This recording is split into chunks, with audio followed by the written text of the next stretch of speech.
ഇവന്റെയൊക്കെ ജോലി എന്നറിയാ കരിങ്കുരങ്ങ് രസായനം എന്ന് പറഞ്ഞിട്ട് തെരുവ് പട്ടികളെ തല്ലിക്കൊന്ന് ഇവിടെ എണ്ണയിലിട്ട് പഴറ്റി വൃത്തികെട്ട മരുന്ന് വയ്ക്കുന്ന റാസ്കലാണ് കരിങ്കുരങ്ങൻ. ഞാനാണ് യഥാർത്ഥ ബ്രദർ. ഇവൻ ആരെന്നറിയോ? ഇവന്റെ പേര് പൾപ്പ് രാജപ്പൻ.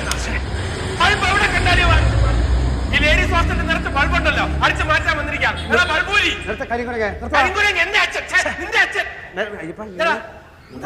നമ്മൾ ആവശ്യമില്ലാതെ ഇവിടെ ചെലവാക്കണ്ട. ഞാൻ പറയുന്നത് ഒരു ചെലവാവില്ല. മേഴ്സി കുലി എനിക്ക് കത്തയച്ചിട്ടാണ് ഞാൻ വന്നിരിക്കുന്നത്. നിനക്ക് കത്തയച്ച അത് നിന്നെ തെറി വിളിച്ചോണ്ടായിരിക്കും. ഞാൻ എന്ത് പറഞ്ഞാണ് നിന്നെ പറയുന്നതൊക്കെ മേഴ്സി വരട്ടെ, മേഴ്സി തീരുമാനിക്കട്ടെ. എന്ത് തീരുമാനിക്കട്ടെ? നിന്നെയാണ് ഇഷ്ടമെങ്കിൽ ഞാൻ മാറി തരില്ല, നിന്നെയാണ് ഇഷ്ടമെങ്കിൽ നീ മാറി തന്നാ മതി. നിന്നെയാണ് ഇഷ്ടമെങ്കിൽ നീ മാറി തരും, ഞാൻ എന്നെയാണ് ഇഷ്ടമെങ്കിൽ ഞാൻ മാറി തരില്ല. ഞാൻ